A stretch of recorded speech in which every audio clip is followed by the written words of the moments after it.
I don't want to hear the argument. Oh, the Clippers beat the Lakers. They got George, Paul George. Those are fine names. Harrell's a fine name. Williams is a fine name.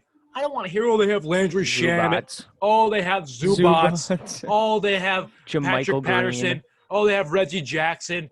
Oh, they have Jermichael Green. Those names shouldn't come up. They play 10 minutes a game. They shouldn't come up. Those names need to stay out of the conversation. When you're talking about Lakers and Clippers, the names should be talking about is LeBron and Anthony Davis, Paul George, and Kawhi. That's it. Last 5 minutes of a game, those are the only guys that are getting the ball. Touching the ball. Lou Williams won't come up big down the stretch. It's going to be those 4 guys. That's what frustrates me the most because we just said it right there.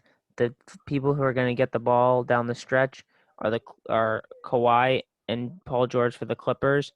And from what I saw, Kawhi, for whatever reason, wasn't taking any shots in the last. Like, did you watch the game? He would bring the ball up and he would pass it and never not see it again. He wouldn't demand the ball. Why? I don't know why. I don't know why, what his thought process is. And that's not even what frustrates me the most. What frustrates me the most is Jamal Murray has 40 points and Kawhi defends him for 1 possession in the second half. I think they felt really comfortable with Pat Bev, though. Pat Bev's also a great defender. He is. You don't want to take like. But here's why you need Kawhi on Murray, because Denver is having Grant can shoot, Harris can shoot, Jokic can shoot. Kawhi needs to be on the perimeter. He needs to be running around the perimeter. You saw a lot of zone from the Clippers, and Kawhi was running around the perimeter trying to defend the 3 ball. You can get one-on-one with Beverly, and you can get with Beverly and Murray. They can do one-on-one because those guys go right at it. And you saw Beverly come up with a couple of great stops. Mm-hmm. But you need Kawhi on the perimeter defending the 3. I thought the game plan was airtight. I looked even further. It really wasn't airtight because Denver definitely kicked ass today. But, I mean, down the stretch, I think I want to point great. I think what I mainly was going to say. I've noticed a lot of teams are playing deny. What the Lakers did with Lillard denied him. What the Celtics did with Embiid deny, or tried to at least. What the Celtics did with Lowry down the stretch. That's why Powell got that last shot. Deny. What Toronto did with Kemba, they did the box and one. What Toronto did with Kemba. What the Heat did with Kemba. Just deny. That's a very common theme. And what the Nuggets have been doing against the Clippers, denying Kawhi. Get the ball away from him and keep him on the other side of the floor, pin him away. They said, we'll let Patterson shoot. We'll let Harrell shoot. Down the stretch. He was down the stretch in the end. Right, down the stretch, what the Nuggets wanted the most. What the Nuggets wanted the most down the stretch was for the bench players to hit take the threes. If they make it, they tip their cap. But you don't want Kawhi to beat you. You don't want PG to beat you. Those are higher percentages. That's why I think Denver played great defense down the stretch. It's not the Clippers just shot themselves in the foot and couldn't make a shot. Denver played fantastic defense. And I think it came down a lot to, at the same time, it is contradicting to what I just said. Paul George didn't make a shot.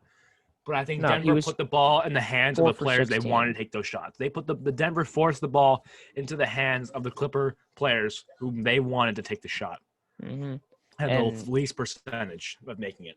So going back to what you said earlier about wanting Kawhi on the perimeter, that makes sense. However, anyone can close out on a shooter. Not everyone can stay in front of a man and just play hounding defense like Kawhi can. So again, Patrick Beverly is he's a dog in the NBA basically. But he's a little bit smaller than Jamal Murray. Jamal Murray can shoot over him. He can create more separation. If you have Kawhi on Jamal Murray, that cuts his scoring in half. There's no reason, because you can throw in Jamal or most of the game. Kawhi's on the perimeter guarding Monte Morris and Jeremy Grant. Those are shooters, though. Those are dangerous. Yes, they're shooters, but you can put anyone on there. Just say, okay, you're guarding him. Stay in the lane and just close out. Kawhi, yes, you can close out with Kawhi, but Kawhi does so much more that you need him on the best players down the stretch. And it's not even thing with Doc.